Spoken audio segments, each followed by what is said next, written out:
कहाँ गए ये सब? नहीं तो कहाँ है ये सब? वही तो बता रही थी मैं आपको कि गुल बीबी ना अपना बैग पैक करके दोनों बच्चों को लेकर कहीं चली गई हैं घर से बाहर। कहाँ गए हैं वो? पता नहीं जी, टैक्सी करवाई और चली गई। ठीक है जमीला तुम जाओ। अरे अहमद ऐसे कैसे जा सकती है भाई वो बच्चों को लेकर? अहमद तुम फोन करो। साहब कहाँ जा रहे हो साहब? साहब रुक जाएं साहब। साहब रुक जाएं। साहब रुक जाएं। साहब रुक जाएं साहब। साहब ये जबरदस्ती अंदर घुस गया है। मैं अपना बच्चा लेने आया हूँ। कहाँ है वो? ठीक भाई आप जाएं। तुम्हारी हिम्मत कैसे हुई यहाँ आने की मेरे घर में? मुझे भी कोई शौक नहीं है यहाँ आने का। बच्चा लेने के लिए आया हूँ। पिछली बार भी चौकीदार ने टरखा दिया था ये कहकर कि घर पर कोई नहीं है।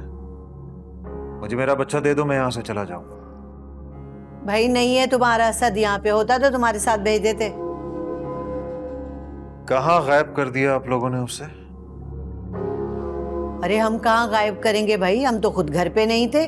आए तो पता चला गुल और बच्चे घर पे ही नहीं है। कहाँ भेजा है आपने उसे? अरे हमने कहाँ भेजने हैं भाई, हम तो तुम्हारे सामने खड़े हैं। गई होगी अपने भाई के घर, नोमी की तरफ गई होगी। किसकी कॉल है? अहमद की? तो उठाओ ना। क्या बात करूं मैं उससे? कोई बात नहीं करोगी तो मसला कैसे हल होगा? मुझे तो खुद समझ नहीं आ रहा है। तुम सारी बातें छोड़ो, पहले चाय पियो। नहीं भाभी, मैं नहीं पीऊंगी। तुमने नाश्ता भी किया है या नहीं? क्या मतलब है? तुमने कुछ खाया नहीं? कुल बताना तो था ना। सुरिया जाओ, जाके इसके लिए नाश्ता बना के लाओ। नहीं नहीं भाभी, तकल्लुफ की कोई बात नहीं है। मेरा अपना घर है, मुझे कुछ भी खाना होगा मैं बता दूंगी। भूख ना भी लगे तब भी खाना खाओ। तुम्हारा छोटा बच्चा है, उसे तुम्हारी बहुत जरूरत है। मैं तुम्हारे लिए नाश्ता बना कर लाती हूँ, ठीक है?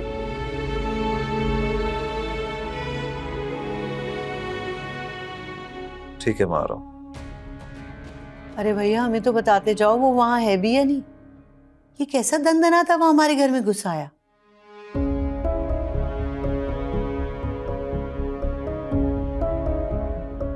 ये नफीस यहाँ क्या करने आया था? ये क्या करने आएगा? अपने बच्चे को ढूंढने आया था जो गुल लेके फरार हो गई है। क्या? गुल, तुमने बताया क्यों नहीं कि कोर्ट ने असद को नफीस भाई को देने का फैसला कर लिया? क्या? ये क्या कह रही हो तुम? ये कब हुआ है? किचन में जब नाश्ता बना रही थी तो नफीस भाई की कॉल आई थी। गुल के ससुराल गए थे वो असद को लेने के लिए। वहां जाके उन्हें पता चला कि गुल वहां नहीं है। गुल, इतना सब कुछ हो गया और तुमने मुझे बताना भी मुनासिब नहीं समझा। मम्मी भाई, मेरी कुछ समझ में नहीं आ रहा था, इसीलिए मैं यहाँ चली आई। अब नफीस भाई भी यहाँ आ रहे हैं। क्या? अरे छोड़ दो, मत करो फोन, बार बार नहीं उठाएगी वो तुम्हारा फोन। मुझे ये बताओ कि आखिरकार हुआ क्या है कि गुल घर छोड़कर चली गई? भाई उसकी तो आदत है, पहले एक शौहर को छोड़ा, अब दूसरे को भी छोड़ के चली गई।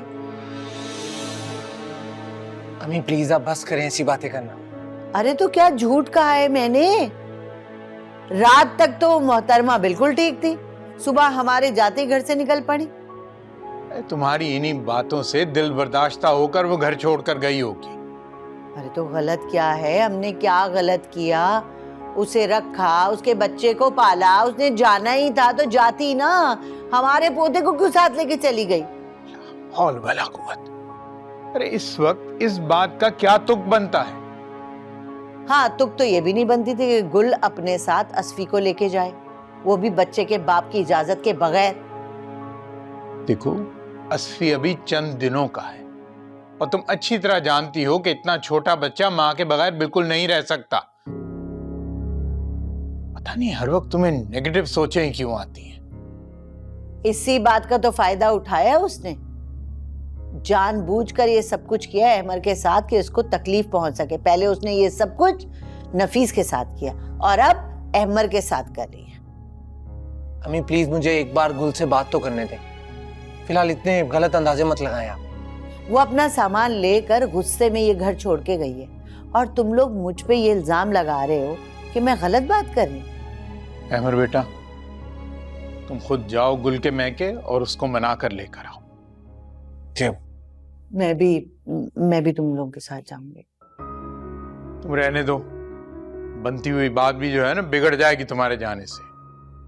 बेफिक्र है, दुश्मन नहीं हूं मैं अपने बच्चे की, और आपको फिक्र करने की जरूरत नहीं है। आपकी वो जो लाडली बहू है ना, उसकी शान में कोई गुस्ताखी नहीं करूंगी मैं। बस जाना नहीं, मैं अपनी चादर लेके आ रही हूं। यार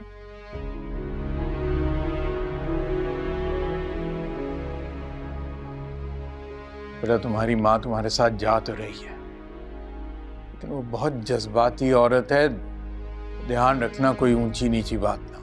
देखिए नफीस भाई, घर ही की तो बात है, आप बच्चा गुल के पास रहने देना। देखिए आपका जब दिल करेगा आप आके मिल सकते हैं उससे। अब ऊंट पहाड़ के नीचे आके बिलबिला रहा है। पहले जब मैं मोहतरमा से मिन्नतें कर रहा था कि मुझे बच्चे से मिलने दे, तब तो ये नहीं मानी, तो अब मैं क्यों मानूं? देखो नफीस, ये तुम्हारे और मेरे लिए नहीं है, बल्कि असद की जिंदगी का सवाल है। और जहां तक मुझे लगता है वो मेरे पास सेफ है। इतना सैफ के बच्चे को खेलते हुए चोट लग गई और उस घर में कोई देखने वाला तक नहीं था। नफीस भाई, क्या हो गया आपको? दुनिया की कोई भी माँ जानबूझकर अपने बच्चे को नुकसान नहीं पहुंचा सकती। और तुम तो चुप करो सरिया, कुएं का गवाह मेंढक। और गुल, पहले ही मेरे 4 घंटे जाया हो चुके हैं बच्चे को ढूंढते हुए। हाँ तो आप मिल लेना असद से, आपको किसने रोका है? मिलने की क्या बात है, अब तो कुछ दिन वो मेरे साथ ही रहेगा। गुल, जाओ जाके असद को लेकर आओ, वरना मैं पुलिस को बुलवाता हूँ। और तुम तो नहीं चाहोगी जेल जाना, खास तौर एक छोटे से बच्चे के साथ। देखो नफीस, तुम बात समझने की कोशिश करो। वो बहुत छोटा बच्चा है, वो एक माँ के बगैर नहीं रह सकता। उसे मेरे बगैर नींद नहीं आती है। वो एक माँ के साथ सोता है। ये तुम्हारी खाम ख्याली है, मैं अपना बेटा लेकर ही जाऊंगा। खुदा के लिए नफीस, देखो, एक माँ को उसके बच्चे से जुदा मत करो। अगर तुम उसकी माँ हो तो मैं भी बाप हूं उसका। मैं भी बहुत तड़पता हूं उसके लिए। और अगर अदालत की मेहरबानी से कुछ दिन वो मेरे साथ रहेगा तो इसमें कोई बुराई नहीं है। अब जाओ जाके असद को लेकर आओ या मैं पुलिस को बुलवाऊं।